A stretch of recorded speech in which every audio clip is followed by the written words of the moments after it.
So hi everyone, welcome back to my channel. My name is Akanksha. I am also a NEET aspirant. तो आज की video बहुत important होने वाली है क्योंकि आज हम डिस्कस करने वाले हैं आखिर नीट 2026 के लिए हमको किस तरीके से तैयार रहनी है।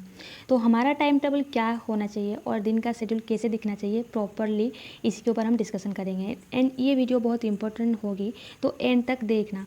इस बार नीट का पेपर काफ़ी टफ था, स्पेशली फिजिक्स का, और बायो के क्वेश्चन भी ऐसे थे जैसे एनसीईआरटी के पूरे डेप्थ से आए थे। तो आज वही गलती को हम डिस्कशन करने हैं और 2025 में जो गलती हम किए थे वो आगे नहीं होनी चाहिए।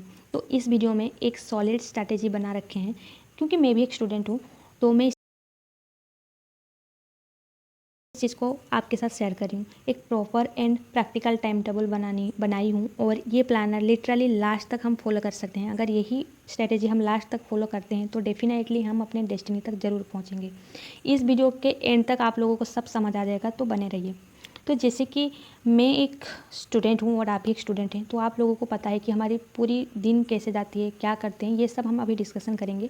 और आपको भी पता है कि आप पूरे दिन क्या करते हैं, ये आपको ही आपका रियलिटी पता है। तो जैसे कि मैं सुबह बायो पढ़ती हूँ और 1 घंटे पढ़ती हूँ, दिमाग फ्रेश हो जाता है। इसके बाद फिर मैं फिजिक्स करती हूँ, जो कि मेरी क्लास 8 बजे 8:45 को रहता है, क्योंकि मैं वेकिंग 2.0 से हूँ। और फिर इसके बाद मैं रिकॉर्डेड मुझे लेती हूँ, क्योंकि मुझे लाइफ में थोड़ा सा टाइम वेस्ट होते हैं मेरी, तो इसी वजह से। तो आप भी अपने हिसाब से करते होंगे। और इसके बाद मैं फिजिक्स पढ़ती हूँ और इसके नोट्स भी अच्छे से बनाती हूँ, ताकि मुझे बाद में पढ़ने में अच्छा लगे। देन इसके बाद फिर खाती हूँ, नहाती हूँ, और इसके बाद थोड़ी देर बाद फिर मैं केमिस्ट्री करने बैठती हूँ, और प्रॉपर वही क्लास होते हैं।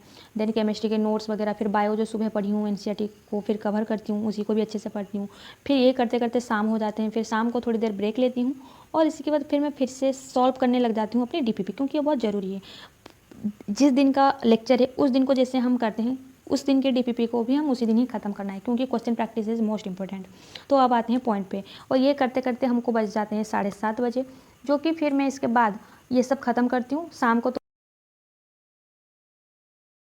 वही थोड़ी देर में ब्रेक ली होती हूँ, तो इसी के बाद फिर मैं डीपीपी करने बैठ जाती हूँ। ये ख़त्म होने के बाद फिर मैं डायरेक्ट डिनर करती हूँ, और इसके बाद फिर मुझे जो भी थोड़ा बहुत रिवीजन करना होता है मैं वो करती हूँ अगले दिन के लिए, क्योंकि अगले दिन भी रिवाइज करके हमको जाना होता है। तो ये रहता है मेरी पूरी दिन की शेड्यूल। तो आपको भी आपका शेड्यूल पता है, तो आप भी अपने हिसाब से देख लेना कि आपका क्लास कब रहता है, और आप उसी हिसाब से इस शेड्यूल को मतलब आगे शिफ्ट करना।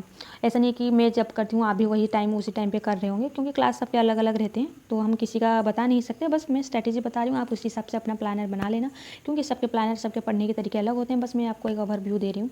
तो आप आते हैं चैप्टर के पॉइंट में कि हमको करना क्या है। डोंट माइंड यार, क्योंकि due to some reasons voice अच्छे से चल नहीं रही थी, तो बाद में मैं वॉइस ओवर क्यों।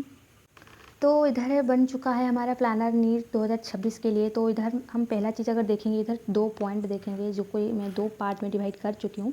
तो इधर है पहला चीज़ है सिलेबस और एक ट्रस्ट। सिलेबस तो हमारे हाथ में खुद है, और सिलेबस तब ख़त्म होगा ना जब हम एक टीचर को ट्रस्ट करेंगे, जिनको हम ट्रस्ट करके पढ़ाई करेंगे पूरा साल। तो ये हमको डिसाइड करना है। सबका अलग अलग चीज़ है कि किस टीचर के साथ हमारा फ्लो बैठ रहा है, तो आप चूज़ कर लेना, और उन्हीं के ऊपर फुल्ली ट्रस्ट रहना है पूरा साल। जो कहें, जिस हिसाब से वो स्ट्रेटेजी बनाएं, जैसे पढ़ने को लिए बोलें उस हिसाब से हमको पढ़ना है। तो आप अपने हिसाब से जिसके साथ आपका फ्लो बैठ रहा है, आप उन्हीं टीचर को चूज़ करना। सारे टीचर्स बेस्ट होते हैं अपने अपने जगह पे। मैं फिर से बता दूं, अच्छे से सब टीचर सब चाहते हैं कि हमारा सिलेक्शन हो, वो चाहते हैं कि हम अच्छी जगह पे कॉलेज मिल जाए। तो कोई सा टीचर से भी पढ़ो, बस आपका फ्लो उन्हीं के साथ बैठना चाहिए। तो एक है ट्रस्ट।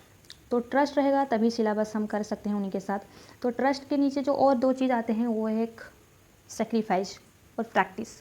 सेक्रीफाइस मैं इसलिए बोल रही हूँ क्योंकि रोज़ रोज़ ऐसा हमको लगने लग जाएगा कि नहीं होगी पढ़ाई, नहीं हो रही है। कभी कभार ऐसा लगेगा कि हम बिल्कुल पढ़ाई कर भी नहीं रही हैं, पर इसको ज़्यादा हम सीरियस नहीं लेना है। अगर महीने पे अगर हमारा 4-5 दिन भी ऐसा मतलब प्रोडक्टिविटी नहीं हो रही है, तो इसको ज़्यादा टेंशन लेके नहीं जाना है कि हमारा पढ़ाई हो नहीं रही है, क्योंकि हम नॉर्मल हैं तभी जाके हमारा 5-6 दिन अनप्रोडक्टिव है। ये सबके साथ होता है, चाहे कोई से भी एस्पिरेंट ले लो, चाहे नीट ले लो, जेई ले लो, चाहे यूपीएससी की भी एस्पिरेंट को पूछ लेना आप, सबके साथ ऐसा है। मैं इसीलिए ऐसा बोल रही हूँ क्योंकि मेरे भी एक भैया हैं जो कि यूपीएससी की तैयारी कर रहे हैं, मैं खुद नीट की तैयारी कर रही हूँ, मेरी बहन क्लाट की तैयारी कर रही है। सबके साथ यही सेम चीज़ है, और टीचर्स भी खुद बोलते हैं, तो इसी को ज़्यादा सीरियस नहीं लेना है।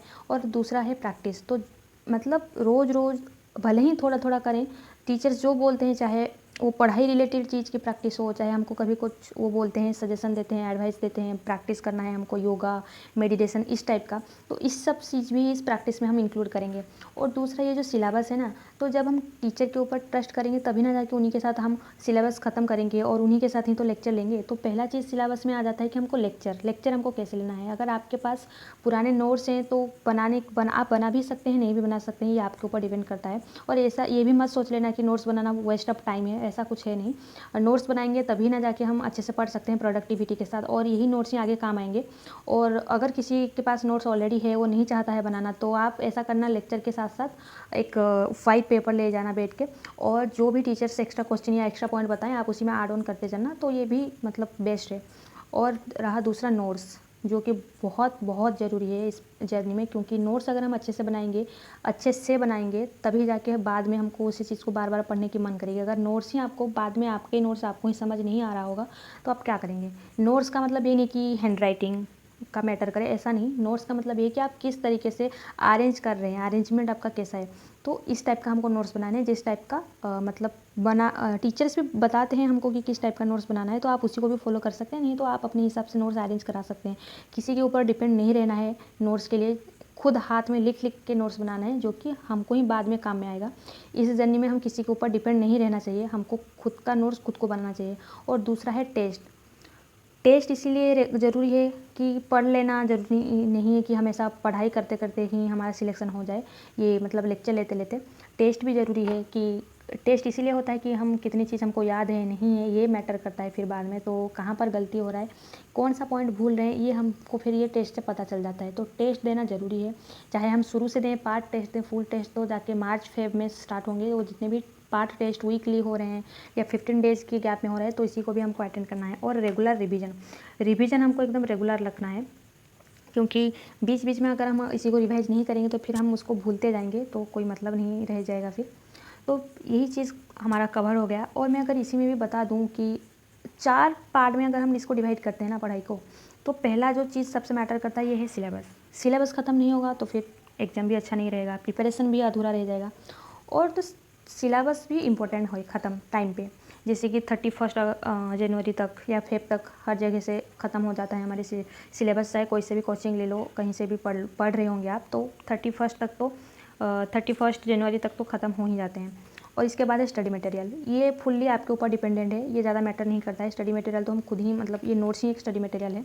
तो ये किसी को अगर मॉड्यूल्स लेना है तो वो ले सकते हैं, नहीं तो टीचर्स लोग तो प्रोवाइड करते ही रहते हैं। जो ऑफलाइन कोचिंग जाते हैं उनको भी मिलता है, ऑनलाइन वालों को तो वैसे भी PDF मिल जाते हैं। और रहे टेस्ट और टेस्ट एनालिसिस, तो टाइम टू टाइम हमको टेस्ट लेना है, जो कि पूरी प्रिपरेशन में यही 4 पॉइंट ही बहुत इंपॉर्टेंट है। तो टेस्ट देना है रेगुलरली, जैसे यहाँ बताई थी, और उसी को एनालिसिस करना है। वो मैं भी ऐसा करने वाली हूँ, मैं भी खुद स्टूडेंट हूँ भाई, ऐसा नहीं कि मैं आप लोगों को ही बस ज्ञान दे रही हूँ। और ये है रिवीजन। अगर पहला स्टेप जो बताई थी ये है, लेक्चर लेना है पहले, और उसको फिर अच्छे से अरेंज करके नोट्स बनाना है, फिर DPP, और देन इसके बाद ब्लैंक रिवीजन। इसका मतलब है कि खाली पेपर ले लेना है, और उस दिन जो भी हमको क्लास में पढ़ाए हैं लेक्चर में, उसको हमको बार बार लिख के प्रैक्टिस करना है बिना देखे, तो इसको कहते हैं ब्लैंक रिवीजन। तो ऐसे करने से हमको एक्टिव रिकॉल होगा और बहुत हेल्पफुल रहेगा। फिर PYQ भी जरूरी है, देन टेस्ट और रिवीजन। और अगर हमारे डेली शेड्यूल हम अगर हम ना देखेंगे, तो पहला चीज़ डेली का जो रूटीन है हमारा, ये है लेक्चर, ऑनलाइन ऑफलाइन जो करते हैं। जो ऑफलाइन जाते हैं उनका तो क्लास रहता है, लेक्चर 5-6 घंटे तो हर जगह होते हैं, और ऑनलाइन वाले तो लेक्चर लेंगे, तो ये हमारी लेक्चर में गया। देन उसके बाद नोट्स, क्लास चलते चलते नोट्स बना सकते हैं, नहीं तो बाद में जो नोट्स बच गया इसको फिर हमको प्रॉपर नोट्स बनाना है, सुंदर अच्छे से, और अच्छे से अरेंज करके, ताकि बाद में पढ़ने का मन करे, रिवाइज करें इसी चीज़ का। और थर्ड में आता है DPP क्लास का, जो क्लास में हमको DPP प्रोवाइड करते हैं उसी को भी करना है हमको। और फिर उसके बाद एक्स्ट्रा क्वेश्चन करना है 100, मतलब DPP और एक्स्ट्रा क्वेश्चन मिला के 100 क्वेश्चन करना है डेली। और इसके बाद रिवीजन प्रीवियस लेक्चर का, मतलब आज पढ़ा दिए यही करना है, मतलब नेक्स्ट डे रिवाइज कर सकते हैं, तो इसीलिए मैं प्रीवियस लेक्चर लिखी हूँ। अगर आज का लेक्चर आज ही रिवीजन कर रहे हो तो फिर कर सकते हैं, नेक्स्ट डे फिर हम कोई लेक्चर अटेंड करेंगे तो फिर रिवाइज करके तो जाना ही पड़ता है। और यही रहा है कि बायोलॉजी में वही सेम थिंग करनी है कि लेक्चर शॉर्ट नोट्स बना सकते हैं आप। DPP PYQ 38 ईयर्स की हो सकता है तो ले सकते हैं, नहीं तो फिर देख लेना आपके पास अगर है तो 2025 के क्वेश्चन पेपर को देख के जैसे लग रहा है तो फिर हमको ज़्यादा क्वेश्चन प्रैक्टिस की ज़रूरत है, तो फिर आप ले सकते हैं 38 ईयर्स का। और NCERT तो मस्ट जरूरी है बायो के लिए, और लेक्चर शॉर्ट नोट्स वगैरह आप बना लेना अपने हिसाब से। और NCERT तो प्रॉपर पढ़नी है भाई बायो में, नहीं तो फिर काम नहीं बनेगा। इस बार देख रहे हो ना कैसे डेप्थ में क्वेश्चन आया था। और फिजिक्स के लिए बस नोट्स लेक्चर प्रोवाइड करते हैं क्लास में टीचर्स। तो एनसीईआरटी पढ़ने की इतना ज़्यादा नीड नहीं है, पर टीचर्स बोलते हैं कौन से एनसीईआरटी का किस पार्ट को पढ़ना है तो आप उधर से पढ़ सकते हैं, नहीं तो ये पीडीएफ में भी ऐड किया जाता है। और प्रॉपर टेस्ट और पीवाईक्यू तो ज़रूरी ही है। और अगर केमिस्ट्री की बात लेंगे तो एनसीईआरटी हम ऑर्गेनिक इनऑर्गेनिक के लिए प्रॉपर फॉलो करेंगे, प्रॉपर पढ़ेंगे। और फिजिकल के लिए तो टीचर्स बताएंगे कि कौन सा पार्ट हमको पढ़ना है फिजिकल एनसीईआरटी के, तो वो देख लेना आप। और इधर ऑर्गेनिक इनऑर्गेनिक के लिए तो प्रॉपर एनसीईआरटी ज़रूरी है। लेक्चर डीपीपी रोज़ करना है, पीवाईक्यू टेस्ट इसके लिए भी ज़रूरी है। और इसके लिए हमको पूरी साल इसी हिसाब से हमारी तैयारी रहेगा, तब जाके हम अपने डेस्टिनी तक पहुंच पाएंगे।